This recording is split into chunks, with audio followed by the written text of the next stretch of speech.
We will continue with where we stopped yesterday. So this we are slowly going into the practical aspects of this journey. For yesterday, I said that there are 8 important angas in what we call yoga. Although the Bhagavad Gita describes each chapter as a yoga. Starting with Arjuna Vishad Yoga to Sannyas Yoga, every chapter is called an yoga, which means yoga is not only what is Ashtanga Yoga, but any direction which we take in exploring the inner understanding or the reality, supreme reality as it is mentioned in Vedanta, is considered an yoga. And I said yesterday that the Gita keeps on repeating that Yoga Shastre at every chapter. Even in Bhakti Yoga, the end is Yoga Shastre, Krishna Arjuna Samvad. So, but right now we are dealing with the practical aspect of traditionally what is considered to be yoga darshana. Now, among many writers, the most important one who probably systematized the teachings and put them in a certain order was Patanjali. Now, therefore, the Yoga Sutras of Patanjali are considered to be the textbooks followed by a person who wants to learn what I would call practical yoga. I explained yesterday that it has 8 parts and that the aim, as described by Patanjali, is chitta vritti nirodha. Accepting the fact that the chitta is not a machine. So, chitta vritti nirodha. And for bringing about the stopping of the agitations of the mind, of the chitta, practices are prescribed in the sadhana pada of the Yoga Sutras.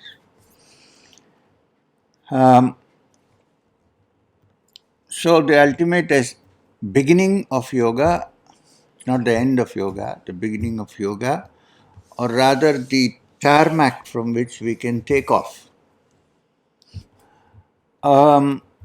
We need a tarmac. So this is chitta vritti. Then you have various stages, but you need to have chitta vritti first and foremost.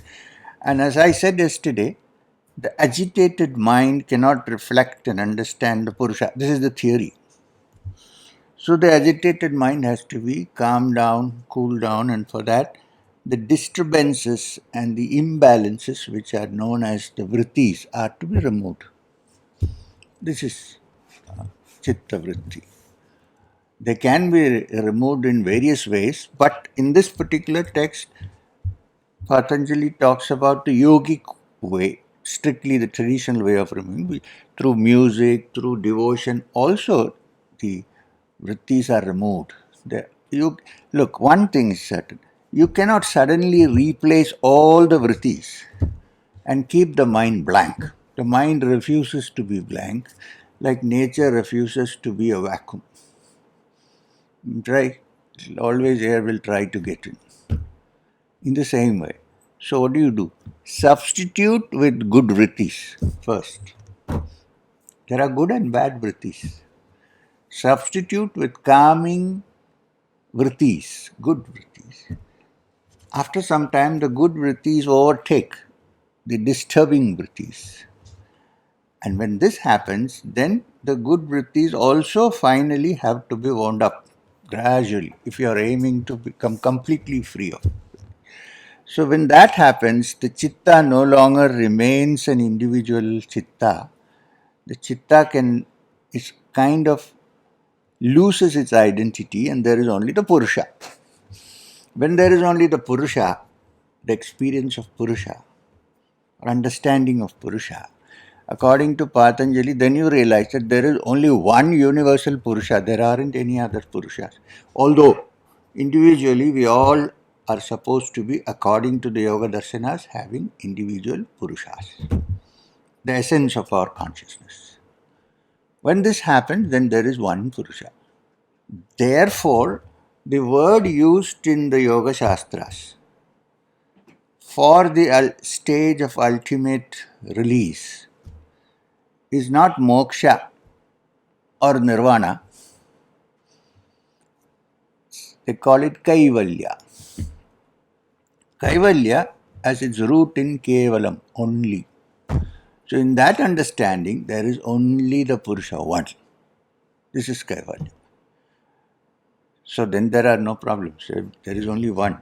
The problem begins when there are two, even at home. So, sorry, I'm joking. So this is what happened. Now, I started with the 8 angas, which is yama, niyama, asana, pranayama, pratyahara, dharana, dhyana, and samadhi. The ultimate last is samadhi. Now, I have to clarify, because generally when people die, especially prominent people die, and they put up on a grave one stone tablet saying, rest in peace, or whatever we write.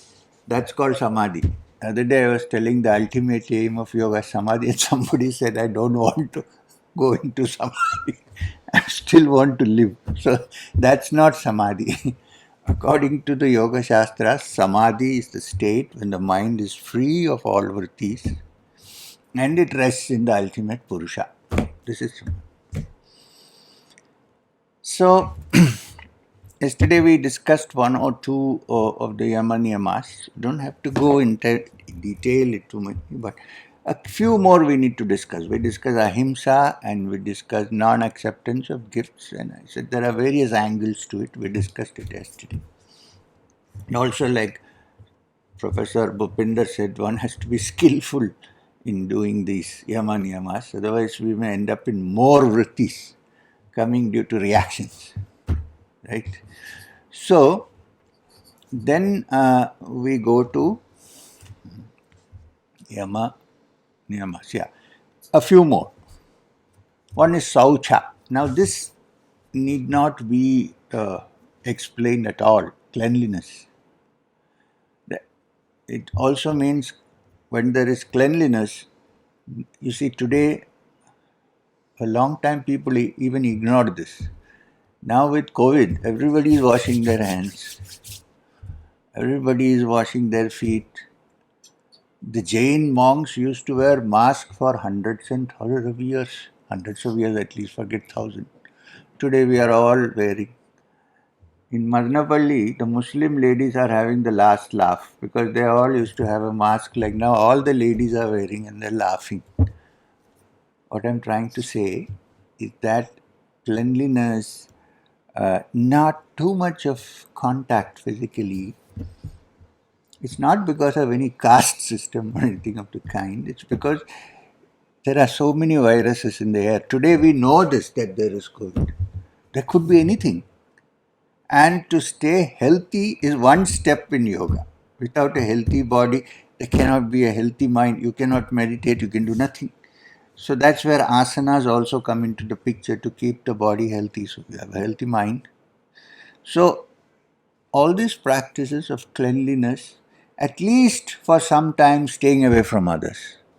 This is a kind of the lockdown that we had. It was an imposed thing because we wanted to be not dying but living. So physically, I mean. So we had a lockdown. If you go back into history, you'll see lots of yogis imposing a voluntary lockdown on themselves. Not because they had any trouble or any problem, but because that it helps in many ways. mental health, body health. Today, if you lock down, people's mental health doesn't improve, it becomes worse. Those days, they knew how to use that time to do something else, transcend the ordinary. Right. So, Soucha is easily understood. Cleanliness inside and outside. Inside cleanliness is to keep the mind as much as possible free from being polluted by the influence of others. This is also Soucha. I did not know this version of Soucha till Maheshwaranath Babaji, my guru, told me. You're clean and all that physically, fine. But Soucha is not over. I said, why Babaji? He said, because as long as minds and thoughts keep influencing you and changing your behavior, you are still not clean. Many of us think we think independently, but we don't. We are taken along the stream of what others think, not knowing, unknowingly many times. One of the examples is, if on the TV I keep seeing advertisements, now liquor advertisements are banned, so there is no problem. But olden days, even now, if I keep seeing every day two people enjoying in the tub with a soap, and on the side the soap they keep saying Pierce, Pierce, Pierce. I think I'm watching the show and enjoying it, harmless. What happens is when I go to the supermarket or to the mall, my hand automatically stretches towards Pierce.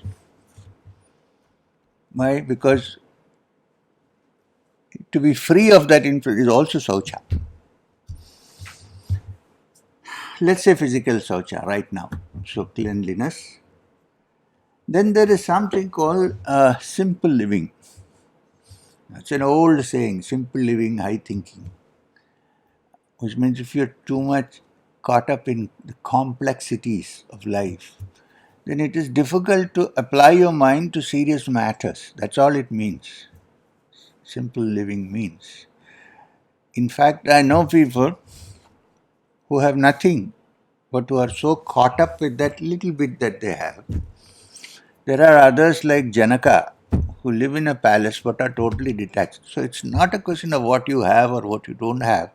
It's the attitude of mind to remain simple. Now from simplicity comes another yama, which is contentment, Santhosha. The first three, when they are followed to the best extent possible, then the mind learns to remain content and happy. Contentment does not mean, again, what you have and what you don't have, but in some way to draw a line and say beyond this it is not required, and remain quiet. Also to remain happy in the midst of all circumstances. Now in the ultimate sense it's called Sthita Prajna, but it starts with Santhosha, contentment. There are people who whatever they have are not contented. And the excuse is, no, otherwise how can we grow if we are content? Actually, if you are content, you can grow better. You don't grow because you want something, you grow because you are expanding your horizons. So, Santosha. Then there is one Niyama, which is very controversial, especially among the young today, modern world. Brahmacharya. Now, I want you to understand the word brahmacharya. Charya means any activity or movement towards Brahma, the supreme reality. So, brahmacharya, in essence, is any activity or any rules that we follow or any attitude that we follow which will lead us to the supreme Brahman. This is brahmacharya. It's not only physical celibacy. Now, physical celibacy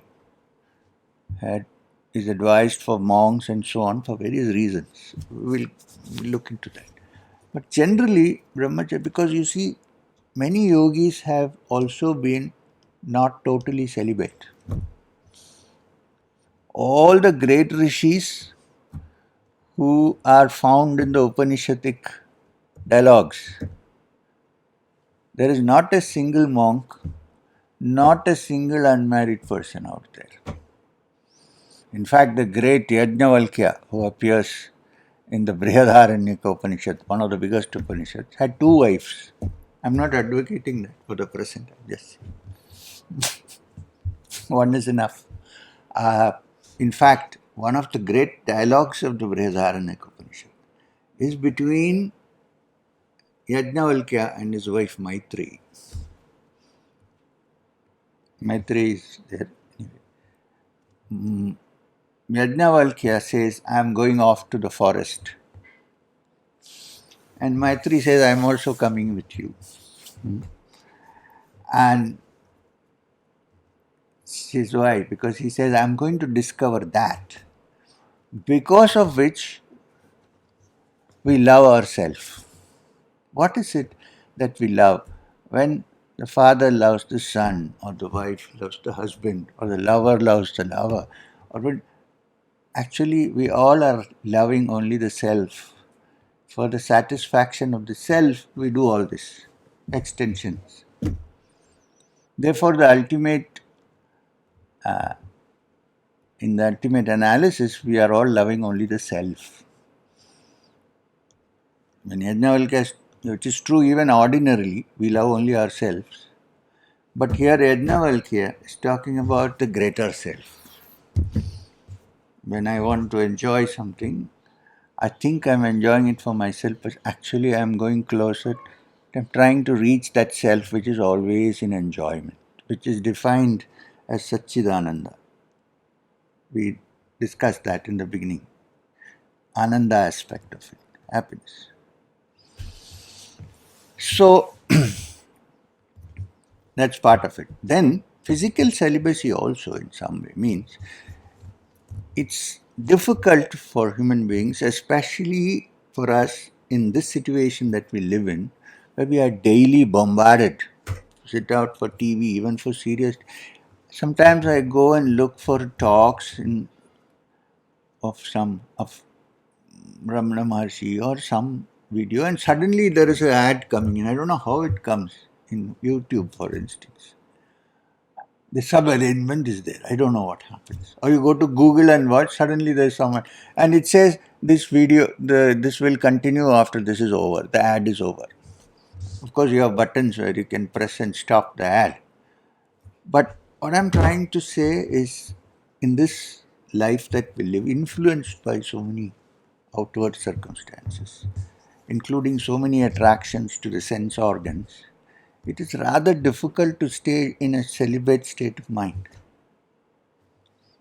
But why has it been given even this much importance that people say, the yogis say that it is good to control your sense organs?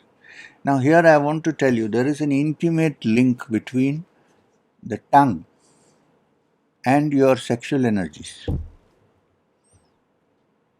We are not trying to cut off the sexual energies totally, because if you do that, you may end up with various psychological problems. Nowadays, at least, those days are over. So, then you have to see a psychiatrist, and he'll say this is repressed uh, desires and so on.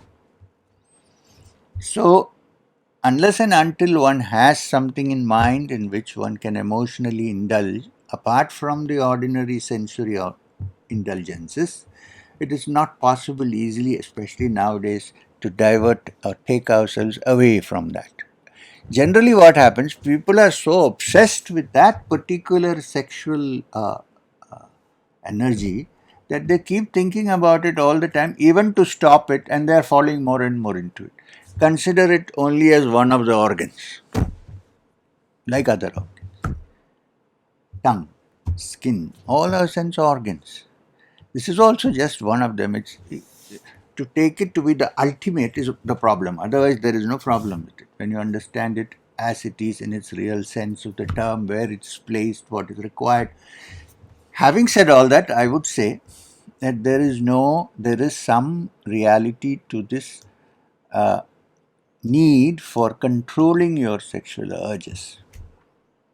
Not to cut them off completely, it's not even possible, but to control it to a great extent. Why? According to the theory of Yoga Tantras, Patanjali has not discussed it elaborately because they are sutras.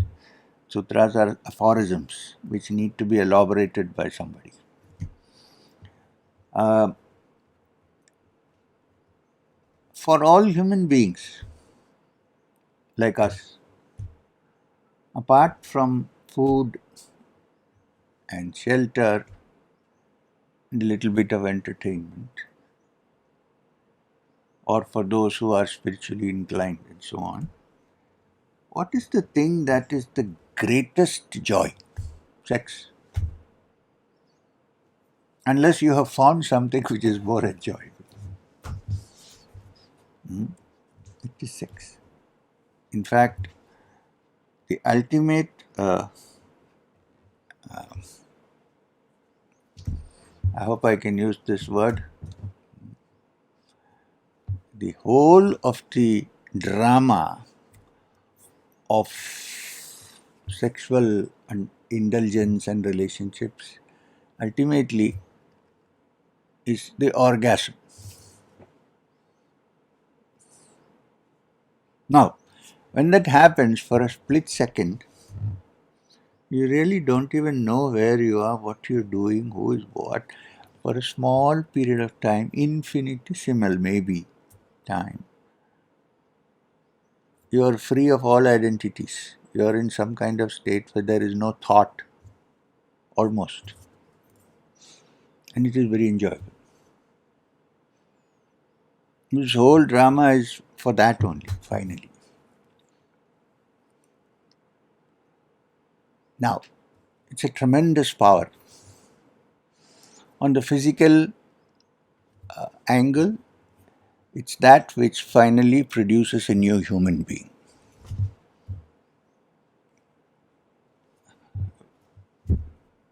Sperm meets the egg and there is a new human being. So it's a creative force. It continues your life because there is continuity when you have a child. One more entity is created, individual. That's one side. On the other, it's a tremendous enjoyment, the like of which there is nothing that we know of in this world. And very often, much of the creative literature that we have on love and this and all these poems and everything stem from this in some way, are related to it. Of course, even in the spiritual sense, it's not physical sex, but there is some, like the Rasa Leelas. Not physical, it's not that aspect, but something else which is a little different, but linked. Now the Yoga Tantras say there is such a tremendous energy in us which can biologically create a new entity altogether, and which is so powerful that you sometimes will do anything to get there. Is it possible to tap that energy and not use it only for your satisfaction in the physical sense of the term, but to be able to sublimate this energy so that it takes you to the upper levels of consciousness, or let me put it, deeper levels of consciousness. Upper, lower, we don't have to use. Inner levels of consciousness. Therefore, being what it is, in these inner levels of consciousness, there is also joy. Nobody likes to go into an inner sense of consciousness if you say it's a blank. There's nothing there.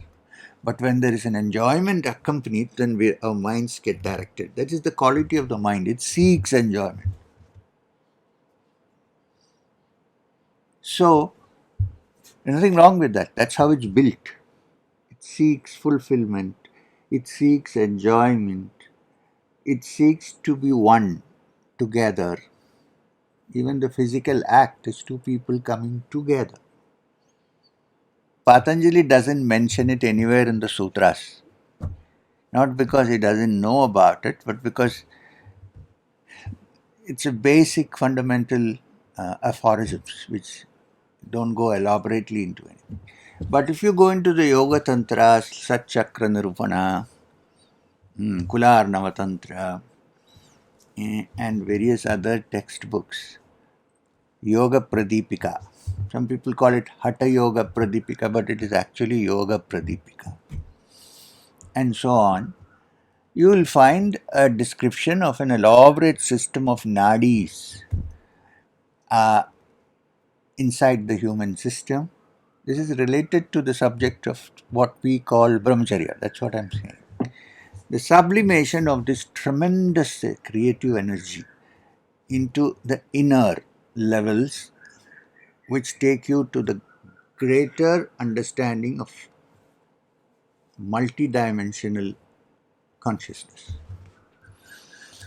So, and the practices of this are also enjoyable because it stems from what we normally enjoy physically also.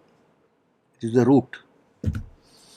And this is the science of the energy which is called Kundalini. Please, I've resisted from using this word till now because nowadays this is a word which is bandied about too frequently. There are magazines which advertise. If you pay $6,000, in 2 days your Kundalini is awakened. I don't know about this because we have worked almost whole life to get something out of this. And if someone tries a quick shortcut, you probably will have to see psychiatrists and so on. So I think we need to look at this word very carefully. It's not so cheap. Anyway, this energy again is supposed to reside in the human body, the human system, at the center, at the end of the spine called the Muladhara. Now, elaborate system of nadis, channels of energy, are described in the Yoga Tantras. If anyone is interested in going into the details of it, I would suggest that the only good book available on the subject, unfortunately, is not by an Indian. It's by Sir Arthur Avalon, who wrote The Serpent Power. It's actually a translation and elaboration of a certain text, Yoga Tantra text called Sat Chakra Nirupana. Shat, not Sat, Shat Chakra Nirupana. So, this energy, it's also called among the Shaktas a Shakti. The small part of the universal energy of creation which rests in every human being and therefore makes every human being potentially creative, either in the physical way or in the higher sense of the term. And this energy is supposed to rest at the bottom of the spine in the center called Muladhara. Now, if you put a dead body on an anatomy table and open up, you will find nothing. You will only find a little triangular bone there, of course. You won't find any petals, lotus, nothing is found. There is a reason for that. We'll go into that afterwards. Now, the system of channels, according to the yogic Yoga Tantras, is there are lots of nadis in the system, but there are three major ones, which is Ida, Pingala, and Shushumna. Shushumna is what is approximately what we would call the spine. Although it is a subtler energy, but the space where it exists is almost the same as the spine. Then there is the Ida, which is on the left side, and Pingala on the right. For all practical purposes, it is okay for us with the Ida and Pingala functioning. The Sushumna doesn't have much of an activity when one is not moving towards the spiritual realms. It is part of the central nervous system, biologically speaking, and the right and left, or the right and left vagus nerves, and the sympathetic nervous system and the parasympathetic nervous system, which comes from the brain, and some nerves come from the spine and form plexuses. So you have all these plexuses. It's perhaps these plexuses formed by the various cluster of nerves, which is called the chakras, or approximately the same location. Solar plexus is Manipura chakra, and so on. Now, for all practical purposes, it is enough if the energy is moving, the prana energy is working through the different channels. But for the yogi, it is required that it works in the central channel. Now, therefore, very slowly the yogi begins to expand his consciousness by shifting his awareness from the lowest center of Muladhara to each of the centers up till the Sahasrara, which is in the brain. Okay, so we will not go more into this because we'll need to again come back to this. But I went off into this because of the word brahmacharya was explained. So when you control this energy and use it for the purpose of lifting your awareness from the lower center to the higher centers, then it is necessary that you have some amount of control over this.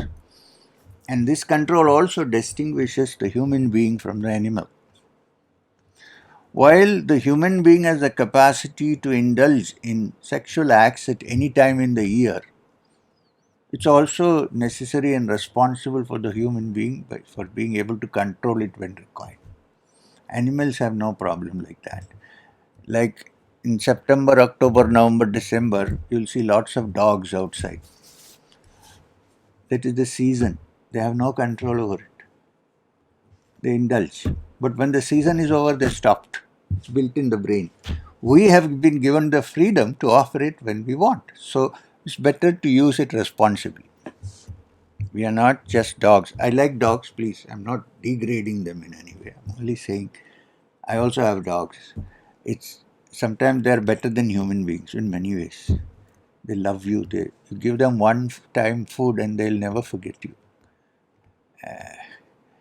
Not like, unfortunately, there some, not all human beings. Give them food once and they begin to guess, where did this fellow's food come from? Maybe I should acquire that. Anyway, so so a certain responsibility is required in indulgence of any kind. Let's put it this way. A definition from brahmacharya. A certain amount of rational control over things. Essential. So let's not now stay with Yamas and Niyamas. There are only 15 minutes now. I hope you don't mind my going a little elaborately. This was actually the need for doing. Then comes Yama Niyama asana. Now, I told you yesterday that according to Patanjali, the only asana he mentions is Sthira Sukham asana. But again, it's a sutra, so you can't go elaborately into it. If you want to understand the number of asanas that are practiced traditionally from the beginning, not only in the Hindu system of thought, but if you include Buddhism and Jainism, they're all part of the system. In fact, as I said yesterday, the Jains don't have a deity like they worship Mahavira and the Tirthankaras. That is the human need to consider something as divine. But they don't have any creator or anybody of that kind. And yet, the Jains have done a lot of research on yoga. I didn't know that till fairly recently because I didn't know much about the Jain field. Then I studied it because in the United States I was asked to address a Jain gathering in New York. I said, look, I don't have much background about the Jain. So what should I talk about? They said, there's one thing which our one of our teachers is also here, one of the munis. He would like to suggest that you talk on Ashtanga Yoga. So, what I am trying to say is, even if there is no theology connected to that, Ashtanga Yoga is a very important subject, even for the Jains. As far as the Buddhists are concerned, well, what is the most popular posture that you see today? Yogis may or may not sit in Padmasana. The Buddha is always in Padmasana. It's an asana, believe me. Buddha is always in Padmasana. And in images we see he sits very comfortably. Why I am saying this is, if it's discomfort, gives you discomfort, then it's not asana according to Patanjali. So you need to start training from a young age to be able to sit in Padmasana. Why Padmasana? It has various factors involved in it. Yeah, okay, as we are on the subject, I said that among the nadis there is Ida and there is Pingala and Shushumna. If you see how the Padmasana posture takes place, the one heel is on the left and the other heel is on the right. Now, you have to be very careful, because the complete Padmasana actually is to cross your hands behind and then hold the legs which are sitting like this. But generally we keep our hands in front like this and sit. Now that posture I'm saying, because if you do too much of that, pulling the heel towards the body, there's a possibility of hernia developing. I'm saying this because I went through it. Because always pressure. But on one side it is good, because the Ida and the Pingala are stopped. So don't think yoga is only a metaphysical, or it's very practical and physical also. It's a link between the physical and that which is not physical. As we discussed yesterday, our emotions are also in great way chemical in many ways because of the hormones. So when the Padmasana, when the heel closes the Ida Pingala, then only the Shushumna is open to function. So the energy travels through that. Okay. So now, if you need to know about asanas, which asanas, what asanas, where to start, I suggest that the traditional textbook on that is written by Swatma Rama, who belongs to the Natha Sampradaya. And it is called the Yoga Pradipika. Some people call it Hatha Yoga Pradipika. It describes over 82 asanas, postures. Now, are postures important? Yes, from the meditation point of view, you need to have a posture where you are balanced and comfortable. Yes, apart from that. Are asanas important? Yes, because their asanas are not for building muscle. Although in the process muscles do become steady. Asanas are to keep the body supple, and not only supple but also to influence the endocrine system of ductless glands. Many asanas have that, where you apply a little bit pressure on the particular glands through the posture. Plus, it's also the asanas, there are many asanas which either are this way or this way. Which means what? It keeps the spine supple. Supple and steady spine is essential for the practice, because the main roots of energy, the main ROUTE roots, energy traveling, are in the spine. So, a yogi is not a spineless wreck. He's, to use an expression, he has a steady spine when he sits. And it's nowadays we sit so much in chairs that many of us have spinal problems because the spine has lost the muscles around there have lost the capacity to support our body because we always lean. Anyone who from youth sits steady and becomes rock steady. So to have a straight spine is very important in yogic practice. Of course, if you can't, you can lean. That's a different matter. But I'm saying this is the idea. If the spine is balanced, then it sets everything in balance.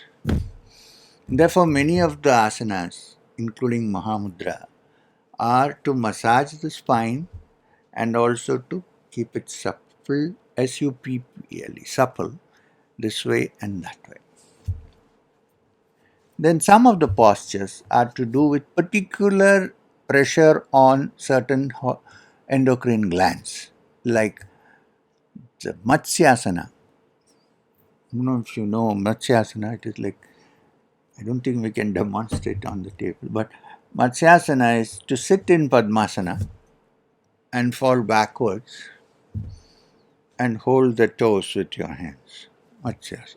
It looks like a fish. So, Matsyasana. Matsyasana has, apart from other things, the physical capacity to massage your adrenal glands, which are somewhere here. There are various asanas which are to massage the kidney and so on. So the body and the circulatory system and the nervous system and the pathways of prana keep properly irrigated and exercised and steady. So you can sit and stand up with a steady spine.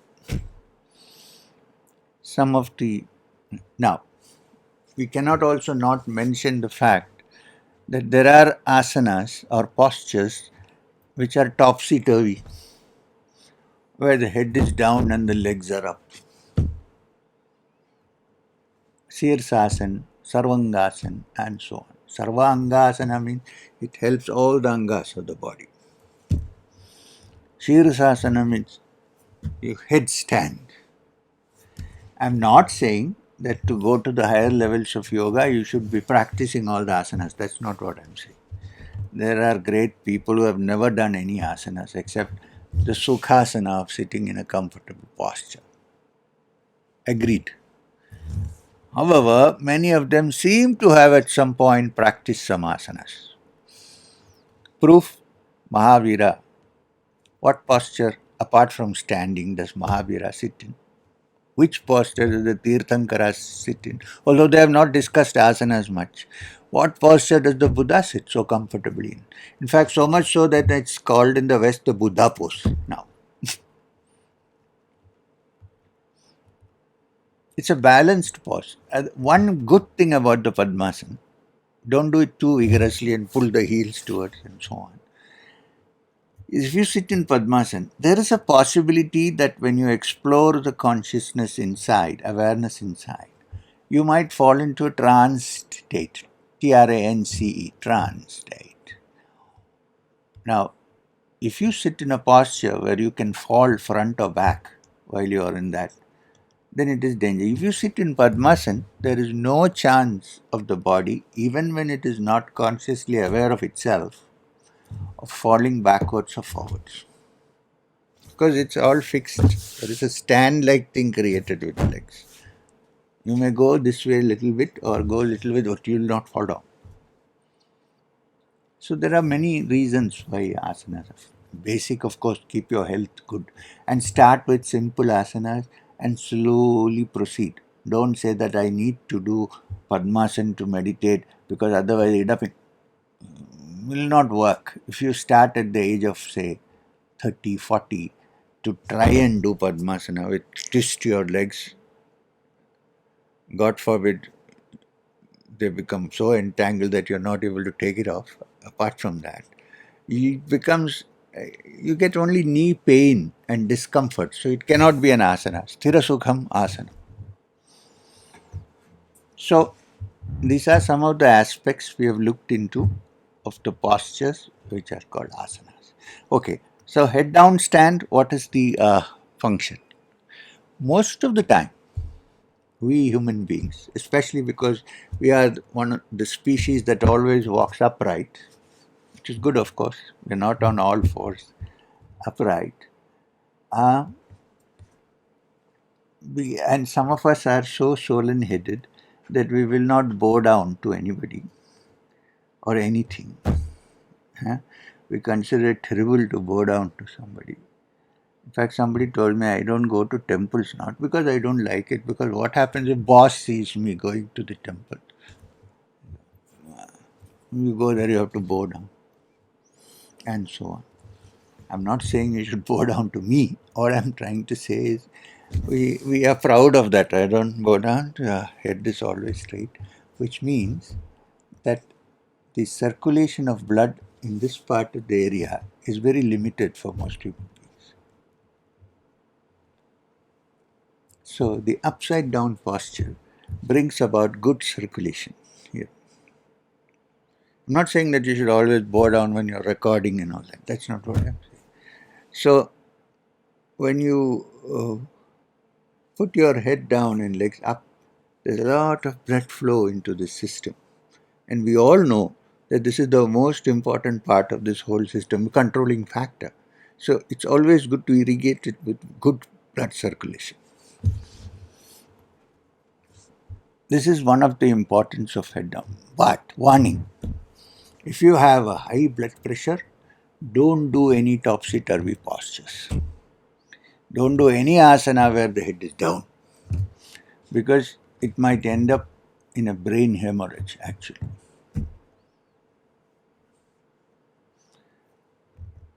I don't know if you know this, but Pandit Jawaharlal Nehru used to do Shirsasana every day till the very end of his life, I think. He had a brain hemorrhage. It may not be because of this or that, but he also had high blood pressure, I think, which is evident from certain ways. Watch out when you do this carefully.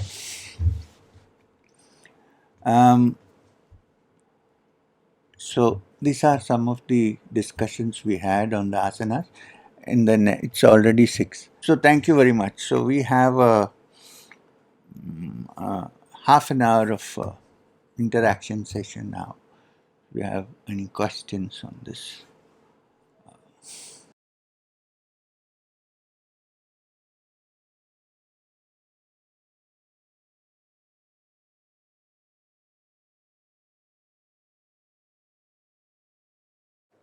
Okay, so Pranam Shriyam, thank you. Today you were taking us a little on the practice side by advising how to start if we have not started, or how to connect with various things.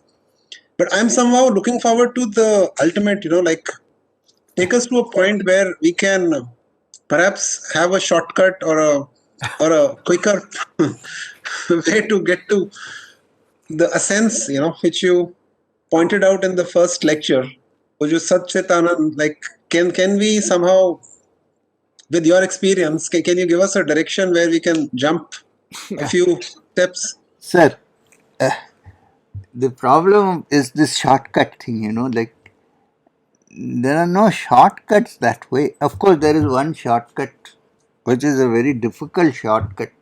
It is to cut the ego into two. But it's not possible so easily for us to do. Human beings, we have our own. I understand.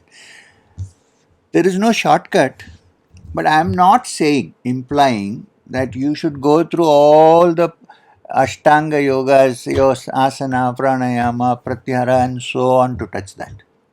I am not saying that. Like, for instance, if I think you are more on to the Jnana Marga. Now, in Jnana Marga, when you go into the Upanishads and so on, there is not much discussion on the practices like pranayama. Although, in some places, like the highest authority we know today, Shankara, has said that if you cannot do the vichara of trying to find out your inner reality, go within. Who are you? What is your identity? Like the Upanishad. then it's possible to also do a little bit of nadi shuddhi, which is breathing in and out, simple breathing in and out, nadi shuddhi, so that your mind is purified of the disturbances, and then it's possible for you to go in. Even the Ramana Maharshi has said that if you cannot sit down, like people, I can't. You're saying find out who you are, but how can I? My mind is. He said, if you can't do anything else, watch your breath.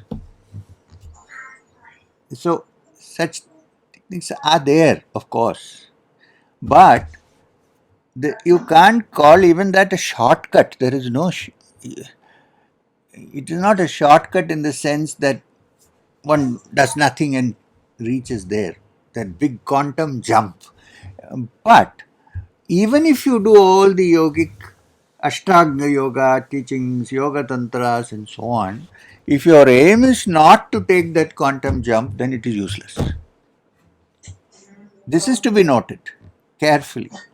I shouldn't say, oh, I am a great yogacharya, I can stand on my head for 10 hours. So what? Nothing happens. You are still the same human being. That aspect we should not forget. We should stress that all that you do is ultimately to go deep within and find the true self, which is pure consciousness. All these are only helpful. Having said that, I should also add that in this world, different human beings are in different levels of maturity and different levels of understanding. Everybody need not go through everything to touch. Some people might be on the threshold. All they need is a little snap of the fingers. But this idea of wanting to get there should be an earnest and sincere desire rather than the laziness of wanting to go through the process. This also should be clear. I mean, if you're taking the yogic process. I personally would say that yogic process is good because it also takes care of your body. You need not do 84 asanas. I mean, that's not bad. A few poses. And like I said, bowing down. One need not publicly go and bow down to anybody. Not required. Actually, I am also not very fond of that. But close the doors of your own room. Bow down to the earth, which gives us food, which gives us sustenance. In private, bow down a few times, touch your head to the ground, it helps. It also gives you a feeling of thankfulness, which is very important in the spiritual field. So, all these are there. So, there are no shortcuts. Somebody said the shortest cut is to find out who you are, but it is a long thing. I mean, it's not so easy for most people. So, all these are preparatory. And as I said just now, different people are in different levels of evolution, and therefore, for some, they're on the threshold. They need to have just one snap, and then they're there. If you ask me, such people may exist, do exist, but since we don't know about their past lives, we don't even believe about past lives, many of us. So we don't know where that started from and ended here in this life. Especially so in child geniuses, like from childhood, some people are oriented toward the spiritual and they get an experience much early in life and so on, which is not that they're following some kind of unfair shortcut. All their cuts have happened, and now is the point when they have come to that threshold from which they can leap. For instance, many people tell me Ramana Maharshi did not have a guru. I said, fine, okay. Are you Ramana Maharshi? Ramana Maharshi did not have a guru, but he did not accept disciples. But many people look upon him as a guru, as a teacher. In fact, physically he is no more. There are some people who have a picture and they say he's smiling at me and so on.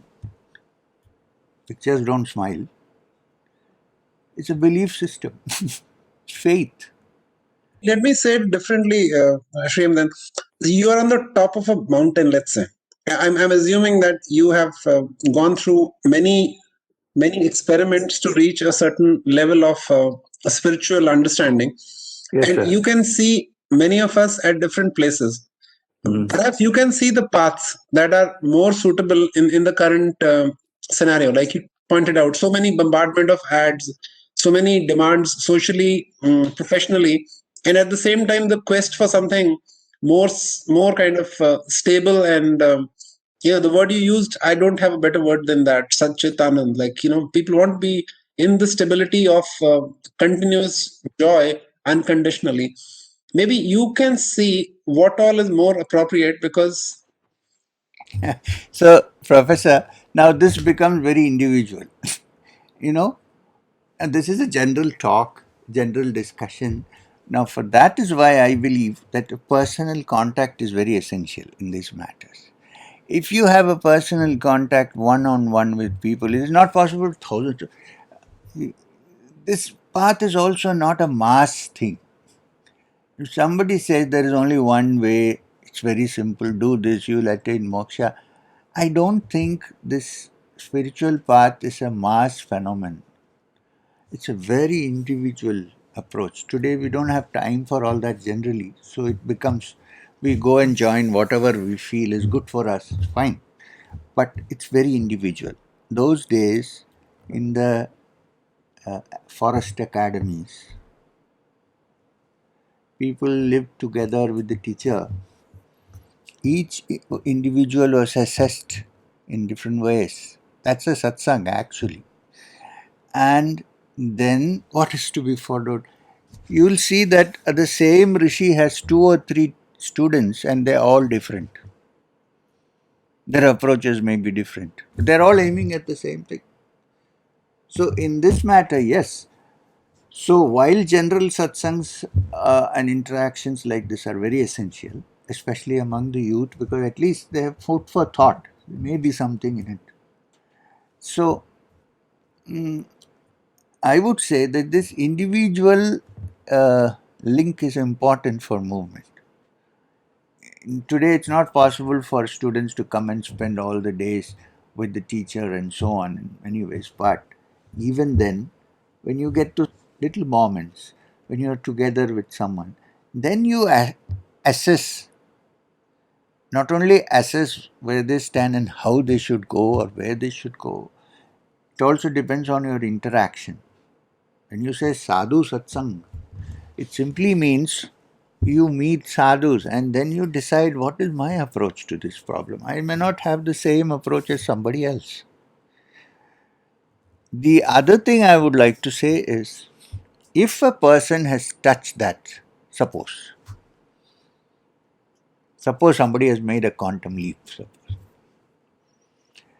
very often, not very often, many times, it happens that the person is not able to communicate even what has happened through others. Part of this. The other is even if someone has, suppose somebody has and touched that which we are seeking, let's say that we are seeking, even if that person doesn't utter a word or speak, if you sit with that person for some time, maybe just have a cup of tea and do nothing, after a while you realize that something is happening to us. Now, I can't tangibly explain it in physical dimensions.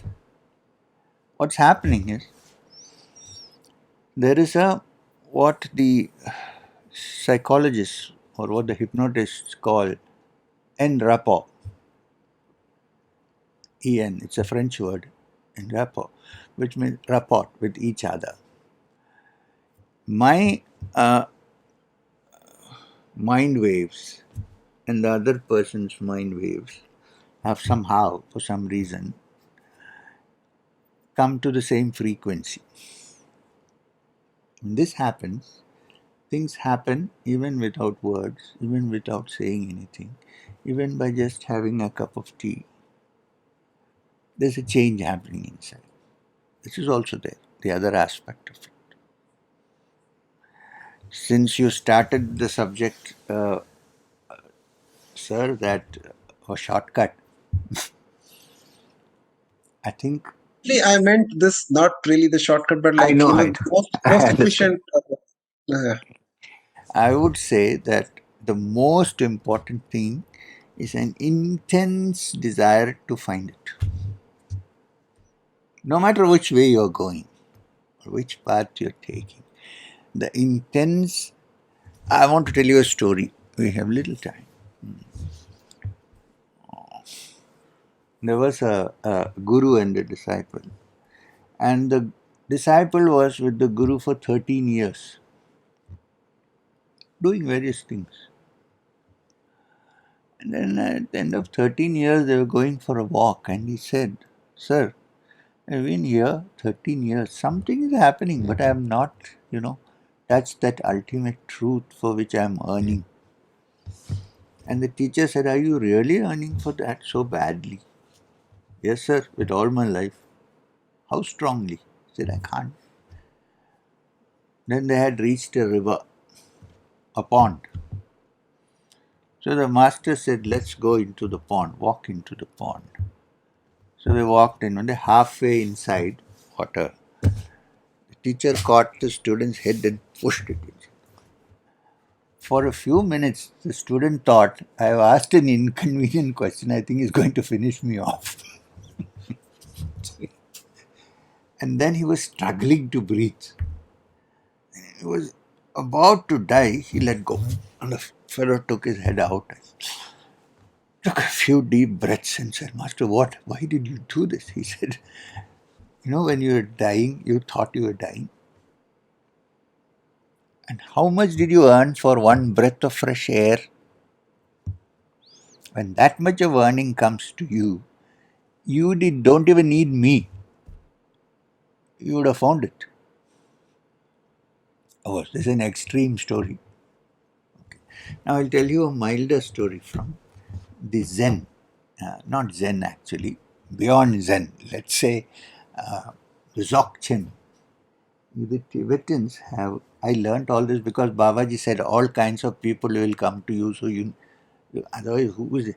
Anyway, so there is a particular Tibetan system which comes from the earliest Tibetan teachings, the Nyingmas, the first sect of Tibetan Buddhists, started by the great Padmasambhava.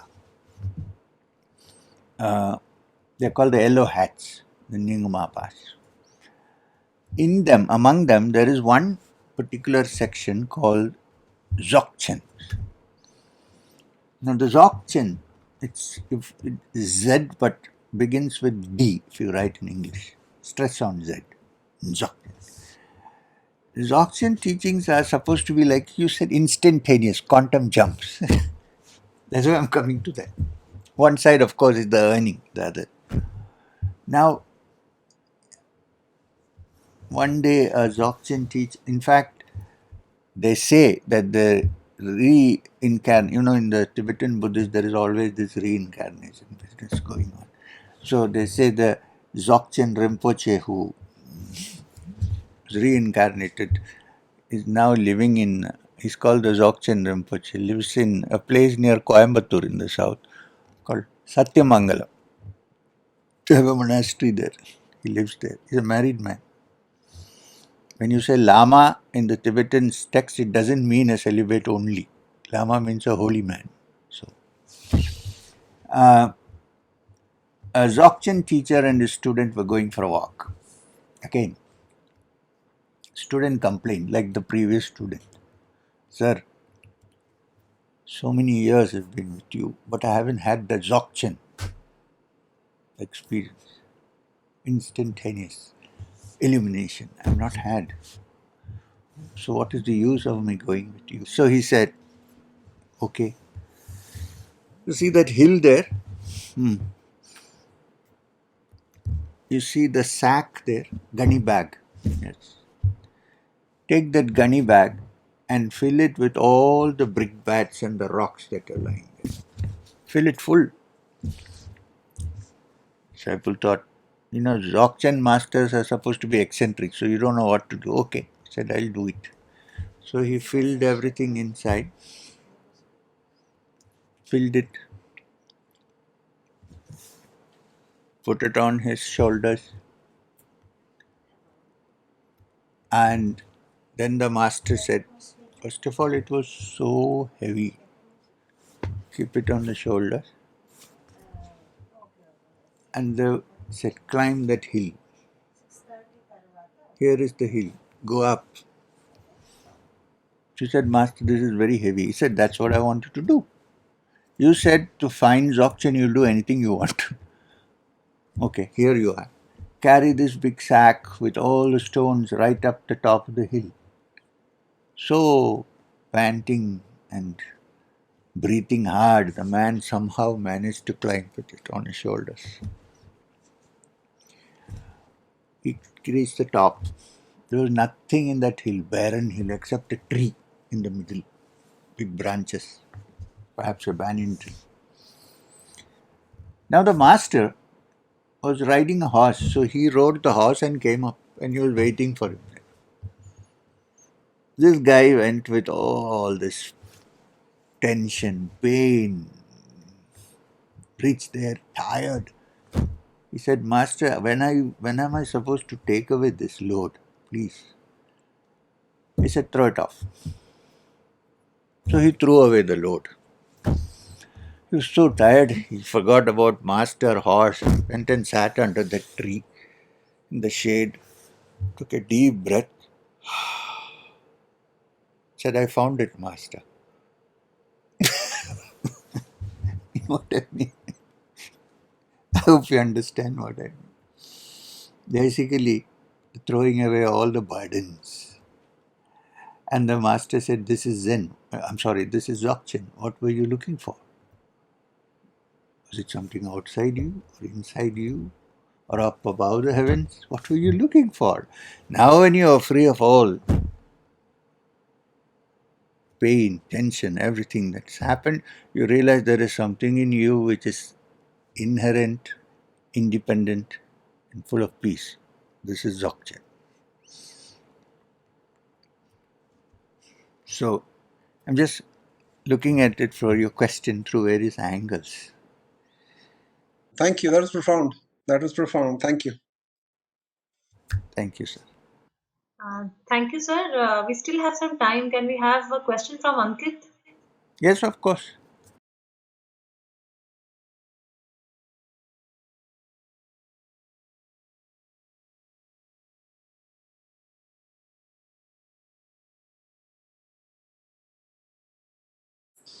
Guruji.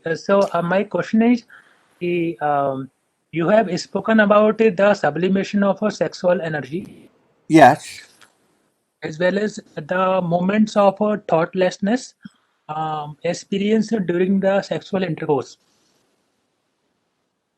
So, So my question is there any way, is there a way to sublimate this very desire of enjoying sexual gratification completely into higher joy?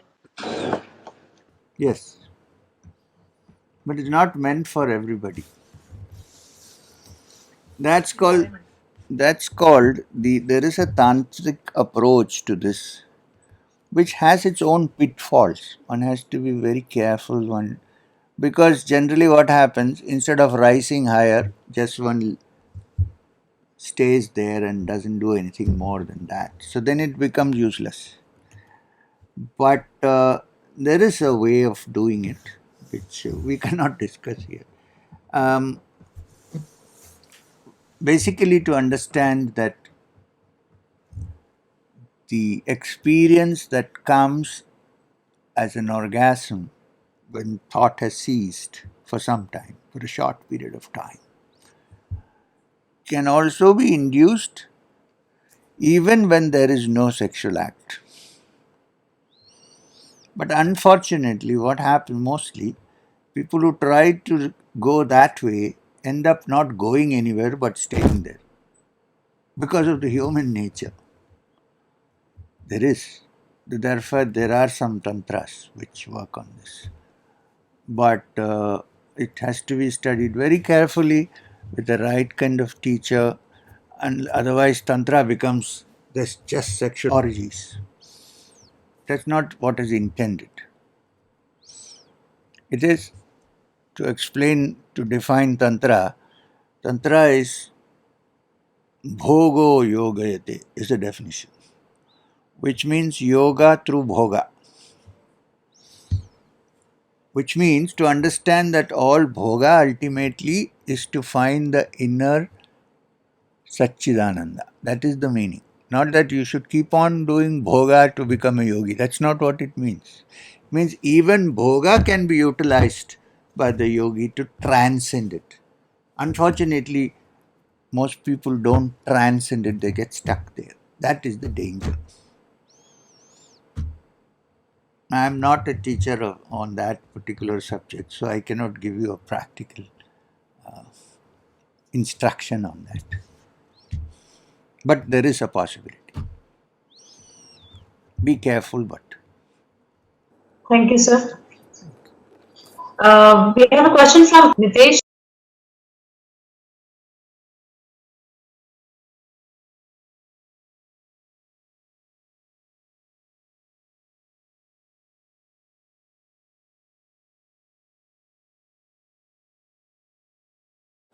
Namaste, Guruji.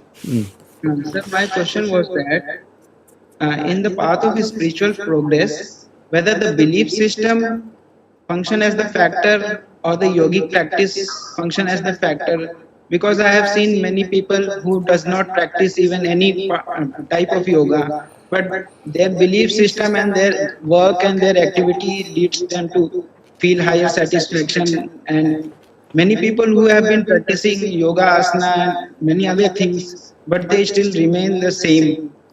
So what does the factor affect? Whether that is the belief system or the yogic practices?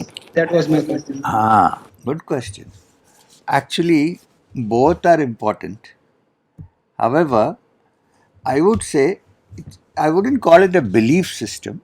I would rather say that following certain principles and having this innate understanding that there is something beyond which we cannot grasp ordinarily. The whole practice of yoga is intended for that. But normally, what happens today, nowadays, when people practice yoga, it can be either for health purposes, or it can be just a satisfaction, or it may be to win a yogic contest or something like that. So that yoga becomes just a physical factor and does not transcend the physical and go to the higher levels of understanding. Right. So therefore, that example which you told of people who practice yoga but they are not spiritual. Yes, I understand. There are many. All the heroines in Hollywood practice yoga. Are they spiritual? So, um, so that is true. So even if you practice yoga and all these matters, the idea is if you don't have your mind fixed on finding the truth, I think this is what you meant by religious system. Because religion is not just the practices, but religiosity, which means the innate feeling that there is something beyond ordinary, which is divine and which we need to touch it. Now, there may be some persons who know this, who are convinced of this, who may not be practicing the ordinary yoga which we are talking about. But the very fact that their minds are moving towards that is yoga for them. So, this therefore you are right. So, if you ask me which is more important, I would say that which is the religiosity, not not the word you used.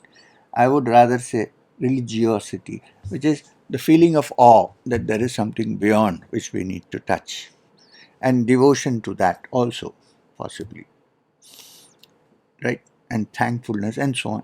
I think that is more important. But that doesn't mean that yoga should be cut off from that.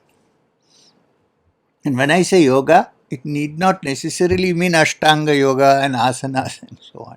The Gita describes every approach as a yoga. And one of the chapters is Bhakti Yoga, Sankhya, and so on and so forth. So I hope I have kind of answered your question. Can we wind up now? Yes, sir, sure. So we'll meet again. In fact, I am learning a lot in this session. Thank you. Thank you. Thank you. Namaskar. Namaskar, sir.